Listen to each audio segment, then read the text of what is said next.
On this episode of Whiskerman's podcast, Beards in Business, in the Beard section, we break down Season 11, Episode 2 of The Blocks, while over in the Business section, we interview Regina from Queen Aged. Hey, what's up, everybody? Welcome to another episode of Whiskerman's podcast, Beards in Business. Today in the Beard section, as I said last week, we're going to unpackage Episode 2, Season 11 of The Blocks. So this one was sent a little shivers down the email that went out to remind us of the episode that we're signed up for the newsletter. Did refer you to the wolves? Yes, it was a brutal. So it was basically covering lean startup on the episode. Episode starts off with a bang. You get to hear more about the judges, some of their intent and thoughts behind being part of such a great show, and specifically what they're looking for this season. So that's how the show starts out. We get to know a little bit more, which was really cool because they kind of shared that with us, the night prior. But we're in it now. The game has officially started. This is day one. We're sitting, starts off with breakfast. You're meeting some folks, you're following up some conversations that you had the night before at dinner, you're building new relationships, you're figuring out really quickly who are your people and who your tribe are. So as that's unfolding, you go in. You already kind of know because you've watched previous seasons. Wes has set the expectation the night prior, so you already know you're going in, you know what the class is, you've got the slides ahead of time, you know what you're about to be taught. Then Wes blows it out the water. He gives you, college level teaching, breaking it down. I've got 3-4 pages of notes just from that one day. You get this amazing class. And one of the very first things that Wes lets us know is this is not going to be like anything we've ever seen before. That all of the games, all of the challenges are going to be brand new, never seen before. Which is kind of refreshing, but also throws you a little bit of curveball because you don't know how to prepare, which is great. It gives the game a new level of freshness to it. So listen to his presentation. Take a lot of notes. From there, you're going into lunch. You sit down. You're trying to digest some of this stuff. You could see it was really interesting. There was a couple of different dynamics in the room. Some people went right to their notes and continued to just scrub through every single thing that they wrote down, trying to pick out what words were more important than others, trying to get ready, get in the right mindset. There was those that just needed to get in the mindset, just be alone with their thoughts, weren't really looking at their book, just kind of grabbed some food and went off in their own little area. And then there was other folks who were just kind of like, it is what it is, it's going to be what it is. Let's just socialize and have a good lunch and have some good conversation. I fell in that camp. I reviewed my notes briefly, kind of prepare myself. But the main thing was I sat down and had some conversations that I had started in the morning and continued those. Once we come out of lunch, Wes tell us that this is going to be a pop quiz. That things are going to be a lot different. You are to sit and wait in the auditorium until someone comes get you, which was really weird on several different levels. One, I was in the pod with Emily, which was amazing first day. A little nervous because you hear Emily's story. She's amazing. But then, what really threw me off my game, and this is not an excuse because this pop quiz, even had I prepared, I think even had they give me the questions and gave me a minute to prepare, I still think that this would have been a real challenge. But as I'm sitting there, I'm 8 of 9 to go. You kind of know some of the folks, but you don't know, you barely remember faces, you barely remember names at this point. I remember being called and walked. You've got a pretty good walk, a good little bit, 3 to 5 minute walk. As I'm walking, I realize the young lady that is walking with me is Chanel Howe from Survivor. I have lots of things in common with my wife, my son, and my parents. But Survivor is the one thing. We watch Survivor. We geek out on it. I'm a little behind right now, but getting caught up. So Survivor is like that's our thing. So I'm fanning out. I'm just being a fan and asking Chanel all these questions. What season were you on? What tribe were you on? What was it like? And she is trying to refocus me of, hey, let's talk. We're going to break. But you need to focus. You're about to go in the room, and this is what's about to unfold. So get in the room, get mic'd up, and there are 7 people sitting in the back, and you're like, damn, did they bring in people to listen to me? It wasn't until afterwards, once I got comfortable, that I had noticed Javier, who was previously on, was a CPR. I noticed him, so I'm like, oh, this must be the other contestants. So I sit down, I look at Emily. She tries to relax you as much as possible. Guys, I've been in some interesting spots, but when she starts throwing these questions at you, and you're like, did Wes even teach that? Never heard this before. What? You do your best. So there needs to be 2 things whenever you're speaking or ask questions. You need to either be brilliant or you gotta baffle them with bullshit. So if I wasn't gonna be brilliant, I sure as hell was gonna try to baffle her with some bullshit. Obviously they have a rubric, so it doesn't go so far. But it was refreshing. At the end of the day, we all sucked. I mean, obviously there was some of us that sucked less, but overall, no one really killed it. The episode ends with really cool. There's a couple of really cool things I want to pull out of this episode. One, the folks that made it on stage. I know that there were several of them, but there was a couple that I really recall and I've built strong relationships with. I know Courtney down in Texas, who is a barber. We're currently in talks of getting our product into their salon. I remember her doing very well and being successful. Joy, and this girl just breathes life into people and is just literally, no pun intended, a joy to be around. Joy will make you smile. I believe if I was punched below the belt and then a lot of pain and joy came along, I would still have some happiness and find a bright spot. That's just her personality, and that's what she brings out. Then obviously you guys know that I'm partial, not only because she's Ohioan, not only because she came to my watch party, but I really believe in her story, and I really think that she's going to go places. Melanie, and Melanie just celebrated a birthday on May 6th, so happy birthday to Melanie. But Melanie is up there and gets to tell you more about Valley Bug and her story. So those were 3 that I recall. I do know, vaguely trying to recall everything back off of memory. I do know that the small business surgeon, who was excellent, was on his podcast. Got to get him booked to be on here soon. Was very articulate. I think some of the placements that we'll get into next week, and you'll find that out as we go into it. And then one thing that was really cool, I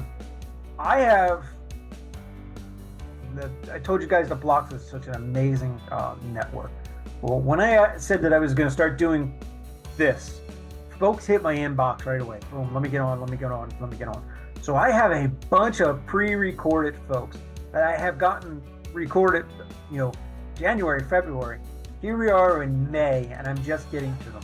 So oddly enough, coincidentally, I had in the queue scheduled to come out today was Regina from Queen Age Beauty. And subsequently, she was featured in episode 2. So you kind of get to see her story if you watched episode 2 prior to coming on this podcast, or vice versa. Either way works great. So this next guest is obviously Regina. This was pre-recorded, as I just said, so you're not going to hear anything about the show other than some vagueness. But you can see that this was one of my earlier recordings, and what a character she is. And you'll see right out the gate, and if you follow her at all, you'll see how amazing this young lady is. She's just so great, and what she's doing is such a passion project. So guys, we're going to go ahead and turn it over to that pre-recorded interview right now. All right, hello everybody, welcome to this edition of Business of the Beards in Business. If you're playing along at home and watching our episodes, you guessed it. We've got another season 11 Bloxer with me today. Very special guest. Sadly, we didn't get really to interact. We weren't aligned at any point, but we did have lunch together on talk poolside in the evening. So it was a pleasure. Took a little bit for the old age to kick in and me to remember things. So, Regina, can you introduce yourself to our audience and then a little bit of what go into who your business and your business name and then what it is that you do?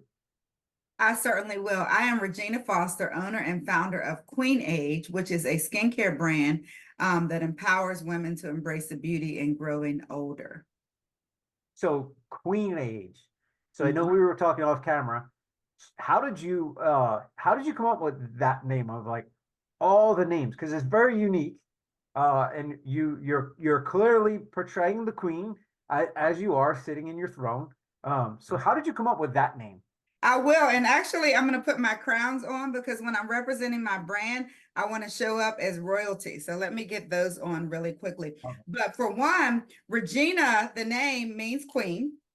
So that was a start, right? And so I will say, so my background, I've stirred many pots over the years, but I got a degree in gerontology. I've always had a passion for working with older adults. That passion stemmed from when I was a small child. I'm a product of a teenage pregnancy, and so I was raised by my grandparents. And as most products of teenage pregnancies, grandparents have a very intricate role in their upbringing, right? So my grandmother just poured into me and made sure that I became the woman that I am today. And so to give back to her, I just wanted to do something to pay homage to her as well as other older adults. I saw that all the because I was a healthcare provider prior to going back to get my gerontology degree. I was a physician assistant, but I saw within the healthcare industry all the just the things that older adults went through and like discriminatory things that they faced. And so I was like, I want to do more, but not just more as far as pill pushing. I didn't want to go into geriatrics and start treating their medical needs. I wanted to treat it from a whole socially. And so I wasn't sure what direction I was going to take, but I knew that I wanted to do something. So I said, well, let me enter this gerontology program. I got a second master's in gerontology. And while I was in the program, my grandmother, again, the matriarch of our family, was diagnosed with dementia, and that sort of shook our family pretty significantly. So I took a lot of more classes and training just to so that my family can properly care for her. But one thing I will say, and that I failed to mention at first, in my upbringing, my grandmother was always into fashion and beauty and those things, right? And so she instilled in us that when you leave the house, you need to look a certain way, you need to be presentable. And so when I was in the gerontology program, I learned a lot about ageism and how our society treats our older adults. And so I also used to do like makeup and personal styling and stuff like that for fun, just as a hobby, friends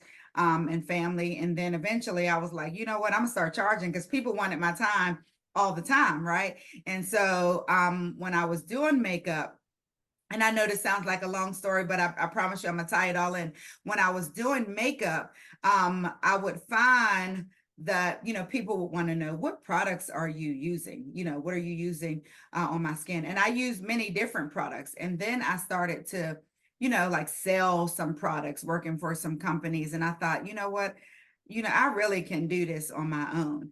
And it was just a thought, and it was a thought in the back of my head for quite some time, until I entered the gerontology program and I learned about ageism and how, again, our society was pretty ageist, but in every aspect. So, like the health and beauty industry, how we market to, and not just women, how we market to people is from a place of fear. Everything is anti-aging or, with some sort of youthful praise, as if youthfulness is the only thing that's associated with beauty and aging is almost always associated with frailty, right? And so I knew that just didn't feel good. And in my, an example, my grandmother, even when she was progressing, like, the later stages of dementia, she's deceased now, but in the later stages of dementia, she was still asking for her lipstick and her nail polish. And, she still wanted to look good. And so I was like, we need to start marketing to our people from a place of empowerment. And so I sort of meshed my passion for serving older people and my passion for beauty and fashion. And that's how Queen Age was birthed.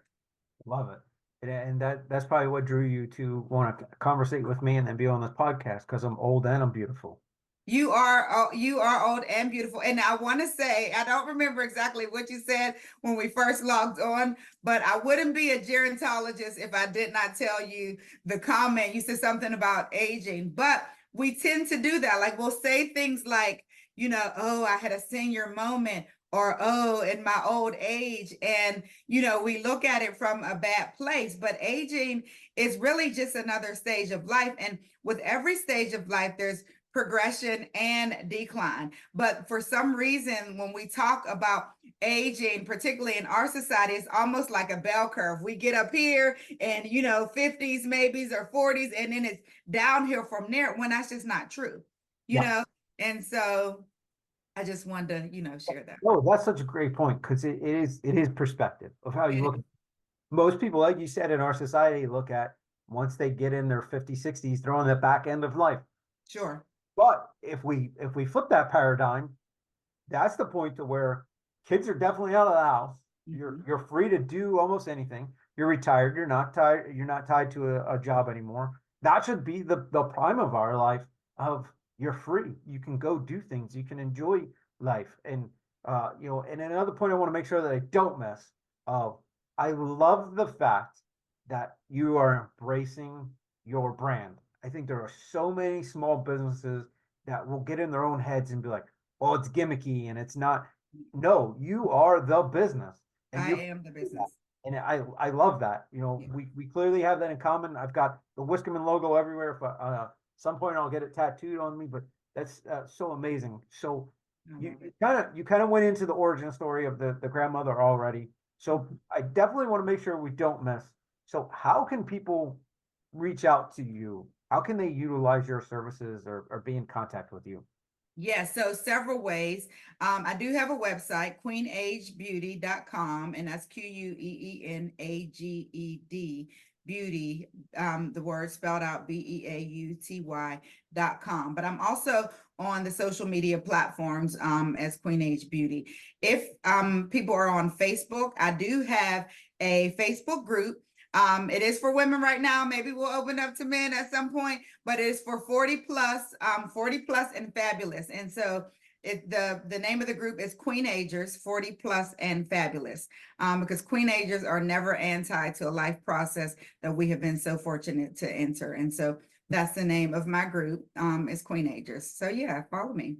Yeah, so I'll make sure that we get all that information up at the end of the podcast. Absolutely. So you've kind of answered almost all the questions in the one bit, but I want to make sure that we're highlighting. So your mission and passion, and I believe you have another mission involved. So why don't you go into that? I know you kind of peeled it back a little bit. I did. Your grandmother, but why don't you tell our audience a little bit about what drives you and why you're doing this, and why this is your passion? Yeah, so my mission is to empower women to embrace the beauty and growing older and not subscribe to society's standards that only associates beauty with youthfulness. And again, because I saw it and I lived it. My grandmother was 92 years old when she took her last breath. And up into her last breath, she was absolutely gorgeous, knew she was gorgeous, and still wanted to be. And so, again, when I would hear things that were always talking about aging in a negative way, it was cringy to me because that wasn't my experience and that wasn't my perspective. Now, again, I do live in a society, so I watch the news, I see what happens on media, I read the magazine, so I see the negative comments about it, but it's like, Oh, wow. I can't believe that people truly actually look at this as a bad thing, because I look at it and always have, and, always been taught to respect my, older adults and stuff. So it was like, I can't wait to get to this stage of life where I am comfortable in who I am and I'm not trying to please, and I am, showing up as my highest self, and so that's kind of my mission. And Regina means queen, so I was destined to be here, right? When I was named, my grandmother named me. Everybody calls her nanny, I call her mom, but my grandmother named me, and she named me Regina, which means queen. And I didn't think about it up until this point where I was trying to come up with a business name. I was like, I know that I want to do something in skincare, because as I'm doing, when I'm doing people's makeup, everybody's asking what I'm using, but yet it doesn't matter what I use if there's not a good foundation. And when I mean foundation, I don't mean the stuff that we're putting on to cover. I mean the basic of just your skin. What does it look like? If it doesn't look good and it doesn't look smooth, then we're just packing on, covering up clogged pores already, making your skin worse. So yeah, when I was coming up with a business name for my skincare brand, because I knew that's what I wanted to do, again, it was like, why not Queen Age? Queen represents royalty. That's kind of who I am. I've always been called Queen just because my family knows that Regina means Queen. So, from early childhood, that people would call me Queen. And I was like, Queen Age, right? So that's how I was birthed. Almost destined. Yeah. So that's the main questions that I have about the business. I'll make sure that I give you opportunity to add anything here, but I want to get into a couple quick questions. Sure. So we filmed a couple months ago, was on the blocks. So doesn't necessarily have to be directly from the blocks, because it could have trickled from somewhere else. But what have you done from the last time we saw each other face to face? What is one thing that you've done to elevate your business on the trajectory that you're currently on? Since we left, so actually before we got there, I decided last year in January that I was going to leave because I was still working my full-time job, and I was, sort of trying to grow my business on the side. But, most of us in business know that if you're not truly putting in the time that you need for yourself, you're putting more time for somebody else and growing somebody else's business, then your business always takes the back burner, right? And so I made the decision that I was going to transition out. So, again, I was a healthcare provider. So I dropped down to 4 days, 3 days, 2 days, in a couple month increments. But December 31st was my very last day of working for someone. And so I made the decision that this is something that I want to do. I am passionate about it. As you can see, when I'm talking about ageism and I'm talking about skincare and I'm talking about beauty, that's kind of where my heart is. And the only way that I can grow it is to show up for myself the way I've showed up for other companies for the past 20 plus years. I love it. That's so beautiful. Yeah. So congratulations on that. Thank you. It's again, it goes back to perspective. It could be scary of now all your chips are in the pot. Yeah. You better flip over two good cards. Or it's enlightening, as you said. You're not Yeah. working for anybody. You're now focused totally on yourself and building your business. Yeah.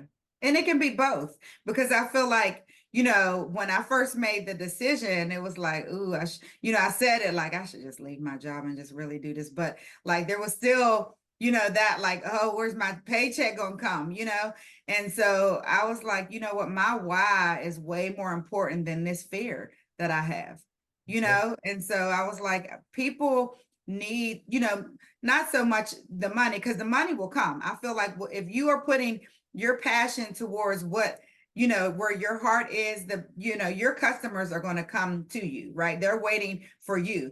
And so, but when I first said it, it was terrifying. It was absolutely terrifying. But, I am, I believe in mindfulness. I believe in the law of attraction. And so, I would journal, I would meditate, and I was like, you know what, this is for me. This fear has got to go.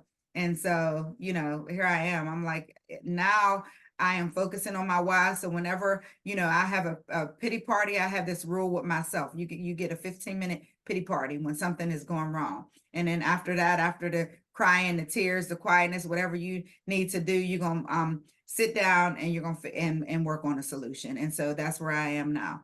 But I do have pity parties every now and then. Which is a perfect segue to what my next question is going to be. We all go through those.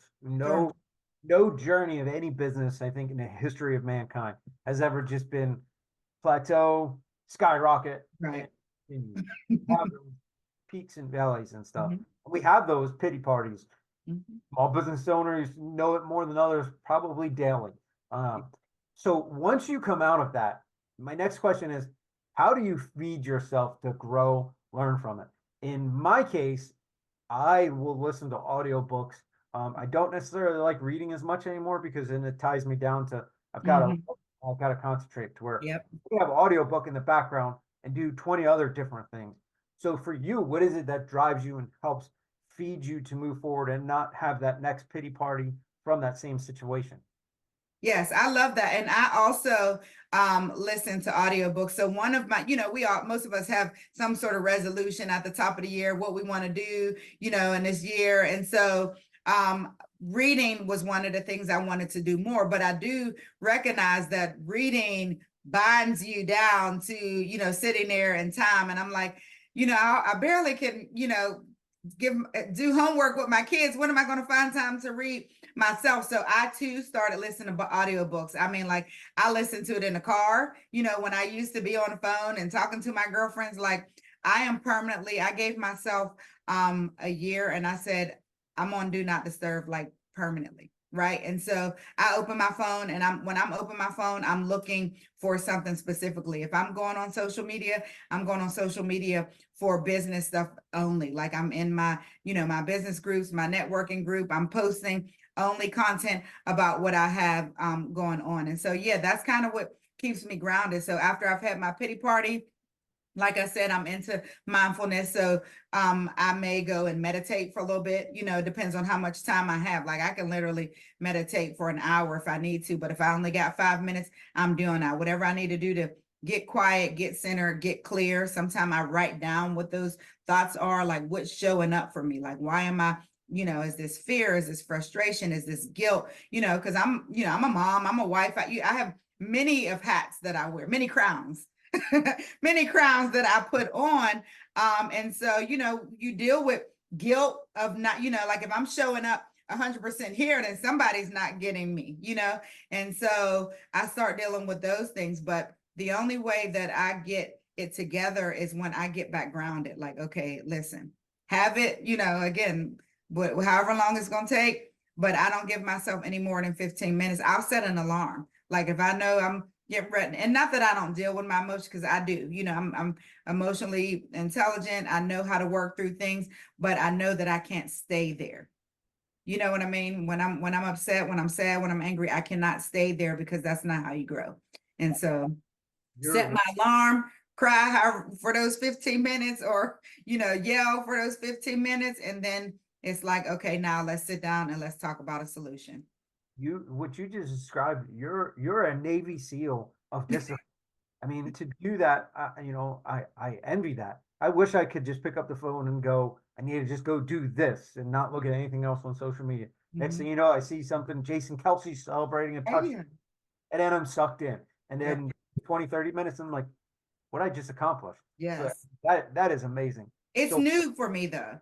I hadn't always done that. Like I literally made that decision at the beginning of the year when I said, okay, you got to be hyper focused on yourself. You got to be hyper focused on your business. Cause again, you said 20, 30 minutes.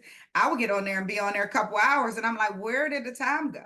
absolutely. So I am permanently on do not disturb. There's only like my kids' school can get through my kids for an emergency, but like, not even siblings. Cause I'm like, like I said, my why kept getting put on the back burner because I was that friend and that family member that everybody would come to because that's my heart. I'm an empath. So, when somebody needs me, I'm gonna stop what I'm doing. But my thing is, if I don't have the notification to know that they need me, then I can't do it. That's beautiful. Yeah. One final question before I turn it over to you for parting shots. Mhm. What would Regina today say, turning back time, 3, 5, 10, however long, what would be the one thing that you would tell yourself that you believe that if you said that to yourself at whatever X period previous would change where you are today sooner? Sure. I would say that you got this. Like, there's no reason why you continue to fear what people are going to say about you, what people are going to think about you. You hold the power to move yourself forward, you know? That's what I would tell myself, because I feel like the moment that I made that declaration that nobody's here to save me. You know, there's no graduation process here. The only progression is continue to progress. And once I started putting in the work and made that decision, it's making the decision. That's the hardest part, is deciding. When I made the decision that I can do it, then I just did it. And that's what I would tell my younger self, like, girl, you got this. That's beautiful. So we've covered a lot. So I want to make sure that I give you the floor to add anything, any final things for the folks watching us, anything at all. The floor is yours. Yeah, I would just say, to all of my women that are fair, and I shouldn't just say women is my avatar. Is it okay if I just say that? Absolutely. Yeah, women happen to be my avatar because I certainly can relate a little bit more. And maybe I will grow to all genders.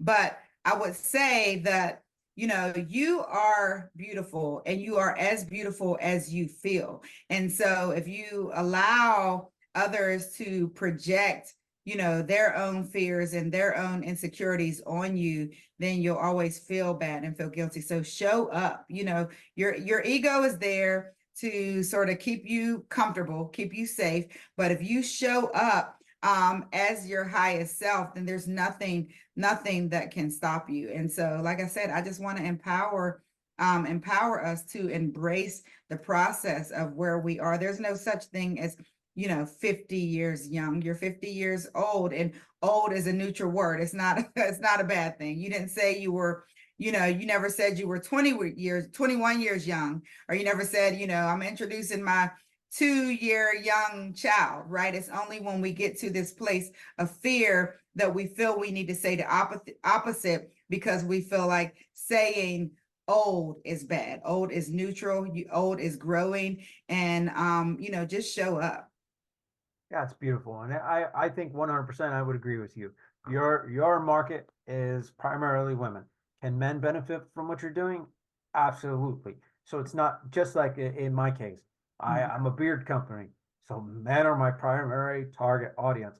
Can women benefit from my products? Absolutely. And I don't think you should ever have to be apologetic, or I don't think we should be in that. And society's kind of pushing us that way. We know who our customer, our primary customer. Mm-hmm. So I think that's beautiful. And women always need some love. Without women, men are some dumb people. I'm talking to myself. So you guys keep us safe. So I appreciate you taking the time to be on here. You're the first royalty I have. Hopefully, I have more royalty come on sooner. Thank you for having me. Absolutely. So for the audience, thank you so much for making it to this point. We're almost done with this podcast. So we appreciate it. And then thank you once again. It was an honor and privilege to have you on. All right, guys, welcome back. What a just a special person she is. Her product is going to do some great things, and just her story and her love and the passion that you get. And then, having tied it back to watching episode 2 right before I recorded this, you feel that passion even in her small vignette, her little commercial, if you would. Just an amazing person, and I really appreciate being a guest on this show. I know it takes a little bit to come on and talk and tell your story and be vulnerable, and then you're like, well, what is this amazing, handsome, bearded guy gonna ask me? It can be a little nerve-wracking, but the interview came out great. And then it's cool to have those folks jump on and say, yep, I'm in, interview me, let's go. But then to be patient enough to wait months to be featured on the show. And I just love the fact that it coincides with her being featured on the last episode. So what a great story, guys. We get some great things coming up in the next couple weeks. I got to do a couple quick shout outs. Shout outs to all the moms out there. Big shout out to my mother, Pauline. Hope you get well soon, Mom. I know you're going through some rough times, but I love you. I'll always love you. And I don't tell you that enough. So I'm telling you publicly on this, and we hope that you get well soon. We love you, Mom. Shout out to my mother-in-law, Brenda. We love you up in Canada. And then most importantly, the mother of my child, Jennifer, who is my rock, my foundation. None of this would be possible without her. I'm sure that there are times that she doesn't even understand where I want to go and just gets out of my way, and then realizes that I'm not fully crazy, and then sometimes has to make course corrections, which isn't always the easiest thing in the world, but she's been there through thick or thin. I love that woman more than life itself. So Jennifer, from your son and your baby daddy, happy Mother's Day. I love you from the bottom of my heart, with all my heart, soul, body, and mind. Love you, babe. Thank you guys. Give your mother a shout out, tag her in here, whatever you got to do, but don't forget Mother's Day coming up. So guys, if you like this, please hit that subscribe button, hit the like, all those good things that you need to do to help this grow. We greatly appreciate it. If you have ideas for something you'd like to see or hear on an episode, reach out to us. If you'd like to be a guest, definitely reach out. But as always, guys, big shout out and massive support to our first responders, our military, and our veterans. Folks, if you can't get behind them, feel free to get in front of them.